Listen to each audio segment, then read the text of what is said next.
The Guinness is ahoy. Very excited to see the Guinness bar up and running. And now I need to know, has anybody got any recommendations for lunch? Because I may well have eaten my sandwich at 11 o'clock, which is a major error. So it means by 3 I'm going to need to eat again. Anybody got any recommendations?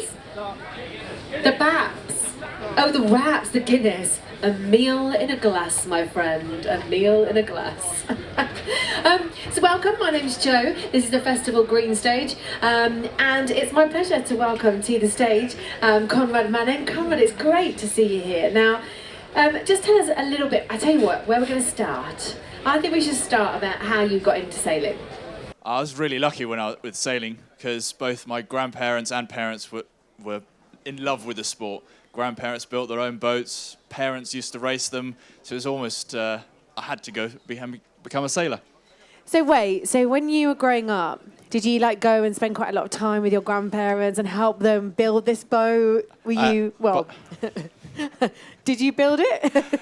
I would have loved to have built it, but that was slightly before my time, a bit before their time as well, my parents' time. So I was flown out and sat with them in the canals of Amsterdam, bobbing around, loving life, really. What kind of boat was it? Oh, that's a very good question. I think they had a folk boat and another 30-footer. I can't remember off the top of my head. That's really cool. That's such a nice way to be brought up, isn't it?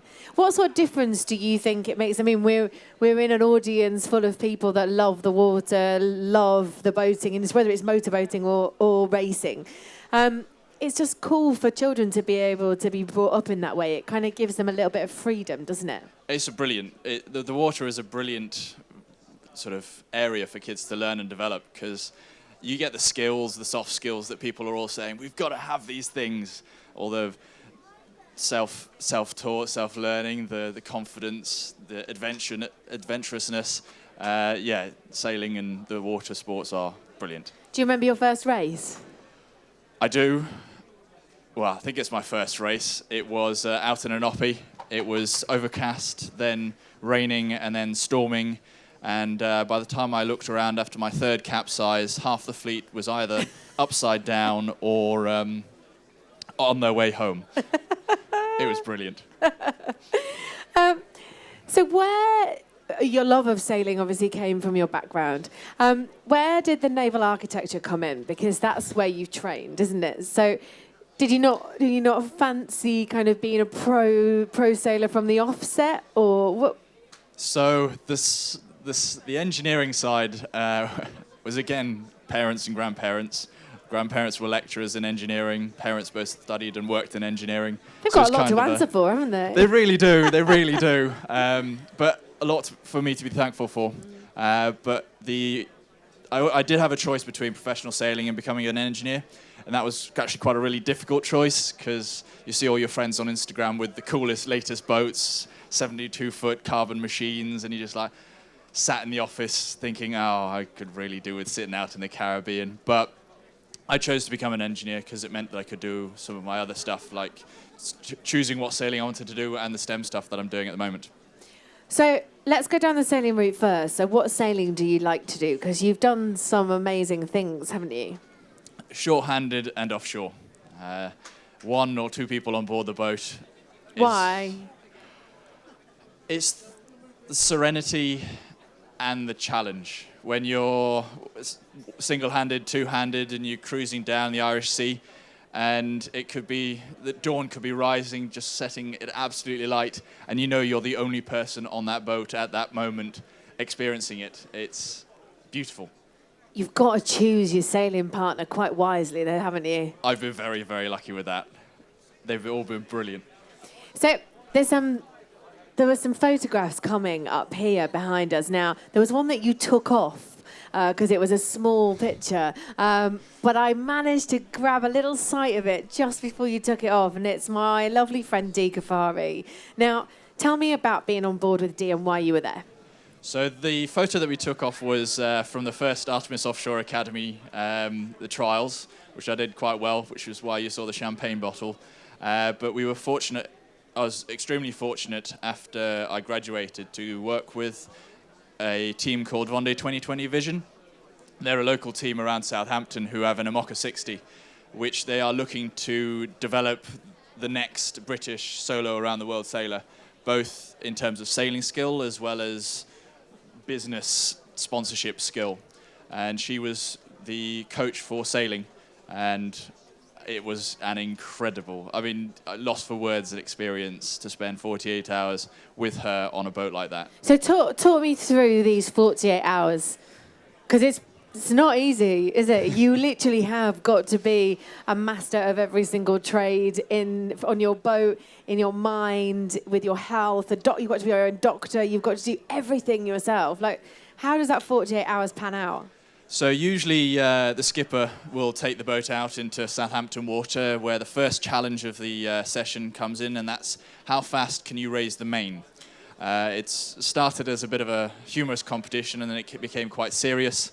The record, I think, was either 5 minutes or 3 minutes, which I can tell you is very, very quick. I was only going on to second reef because it was quite breezy, so I couldn't quite compete with that. But I suppose you need to be able to have that ability to have the strength to be able to lift it so quickly, because you are by yourself on the Vendée Globe, aren't you? Not in that situation, you're in training, but you need that, don't you? 100%. That's the strength in body as well as mind is a necessity to be able to do it.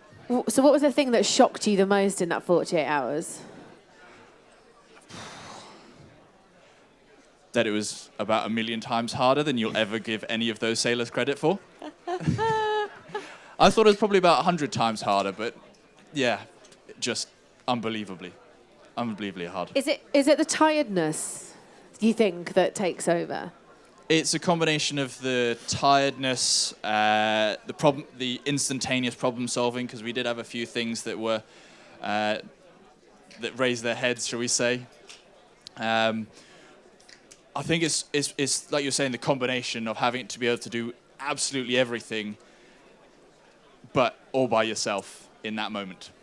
Are you going to do it? I blooming well will try. If you guys don't know what the Vendée Globe is, it's a single-handed race around the world. And I believe, I'm trying to remember the stats from my chat the other day. There's something like under 30 skippers worldwide that have actually completed it. Is that correct?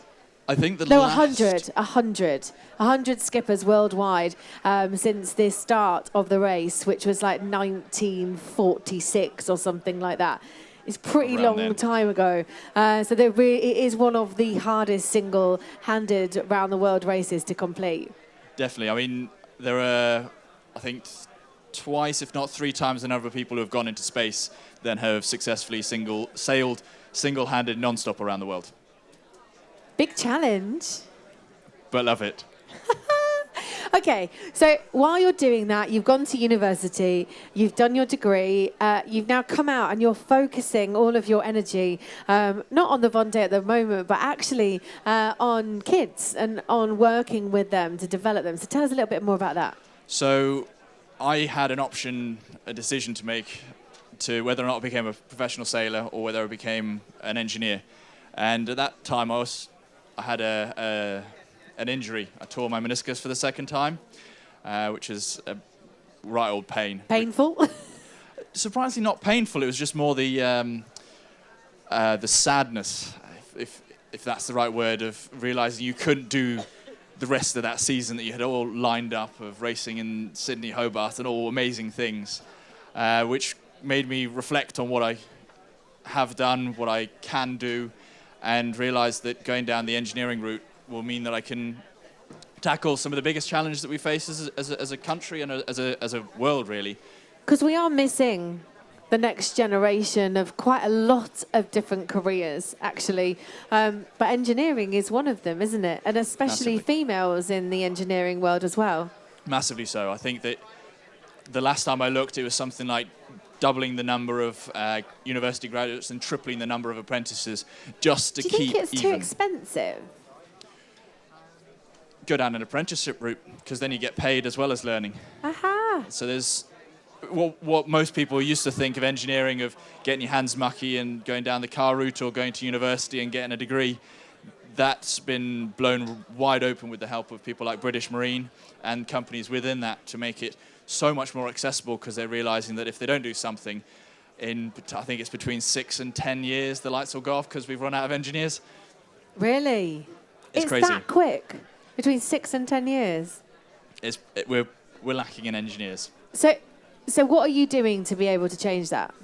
So it ranges from going and doing talks like this to change their perceptions of what they think engineering is, from that mucky hands, dirty clothes, to basically designing racing yachts or 3D printing in titanium, delivering workshops for schools and groups, so essentially revolving around building boats, and also attending events where we can kind of, through very simple activities like an origami boat, you can teach some pretty complex things which will then attract the kids in and tell the story. Oh, I feel like I want to do some origami with you. You should have brought it with you. Well, if there's a piece of paper anywhere, we can definitely fold a few paper boats after. Oh, we'll do that afterwards, yeah, 100%.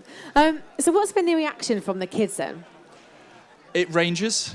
The initial reaction is to when they've actually heard the story of the really cool things that you can do in engineering. They see the cool pictures. There's one that will be revolving around behind us. It then becomes, oh wow, that's actually quite cool. And some of them, when you say a kid is glowing, they really do when they realize that there's something they can do and that they're interested in. It's incredible. So what would you like to see then, if you could kind of change the perception of engineering? What would you like to see? I'd like to see what it actually is. And that is, it's so varied, so wonderful, that people from all walks of the engineering, science, technology, maths, industries, talking about what they do to bring to life those really interesting things that is out there. So what do you work on a day-to-day basis then? Do you design yachts or, yeah? So I'm a naval architect, a design engineer for a yacht design firm in Winchester. We specialize in racing boats, but we use some of the latest technology in CFD, FEA, computational fluid dynamics, and finite element analysis to basically come up with the quickest, most solid boat, well-designed boat you can get. So if you were going to do the Vendée Globe, would you try and put all of that tech knowledge into your boat? Because things are just zooming. They're going so quickly, tech's changing like second by second, isn't it? 100%. I mean, if the stars aligned, I'd quite like to design my own boat. But we'll see what happens when I get there. Ooh. Now, it's a big enough challenge just being able to get the boat, get the money, campaign, get the training, make sure that you're ready, and then get on that start line. And you're adding to build your boat as well. I don't know, has that ever been done? Has anybody ever designed and built their own boat to get on the start line of the Vendée? In the last edition, it seems like names have really lost me today. It doesn't matter. The German, Austrian chap designed and built his own boat and successfully made it around, which then got handed to Conrad Coleman, another Conrad. Funnily enough, the three of us all with the same spelling of the name, so when you get asked, oh, have you sailed around the world yet? You go, well, not quite yet. Anyway. Coleman was here the other day. Yep. So, so there has been at least one that I know of who has designed and built their own boat. What do you think is the core fundamental reason that a boat makes it? I think part of it will be luck, because if you hit something like a submerged container out in the middle of the Atlantic, which is entirely feasible nowadays, that's definitely going to play a part. But it's also making sure that there's almost three races within the Vendée at the moment. There's the guys who have got the brand new boats, they're all foiling. There's the next generation behind who have probably got the older generation boats. And then you have the guys who are sort of doing it as an adventure. And they, barring any serious fault with probably not structure but hardware, they will get around. they won't win it, but they'll definitely have an incredible story that they can tell. Do you think if there's too much tech on the boat, it may well be more of a hindrance sometimes if you're racing? It perhaps not as a hindrance, but an area that could go wrong, because even launching the boat now for the 2020 Vendée, you've only got really a year of water time to get the boat prepped, trained. So you've only got a year of learning all that new tech, which is a steep learning curve, even if you are the world's best sailor. Have you seen anything that you want to design and put in, or you've worked on, or maybe you've seen on different boats that you think is like super cool? Because we've actually got loads of new tech here and new innovations, and it's something that's massive in this industry at the moment, and it's just getting bigger and bigger. Like, is there anything that you've seen that you think is really cool? I think the developments that we're getting in 3D printing. So at work, we 3D print things in titanium to make sure that it's as lightweight and as strong as possible. So I definitely think involving that somehow into the world of offshore sailing will be awesome. There's also always developments in materials, and there's lots of little things, but if you put them together, it will probably make a big difference. So is there anything that we can do to be able to help you to assist children to be able to love engineering more, to be able to help not just you, but maybe kids all over the country like engineering more? Quite simply, talk. If you could go into schools and tell them about what you do, or you could just simply be at a party and talking to your friends' kids. This is what I do. I think it's pretty awesome because I do it as a job. I think talking is one of the biggest things that will make that difference and change that perception, not just of engineering and STEM, but also of sailing. It will make a difference. Oh, I think there's quite a few kids that are definitely still sailing. Thank you so much, Conrad, and good luck in the future with the campaign. I really do hope that you manage to be able to get that lucky moment and be able to sort your own boat out and design your own boat. And well done for inspiring such an amazing generation of kids. Thank you so much. Thank you for having me. Guys, give it a huge round of applause for Conrad Manning. Thank you.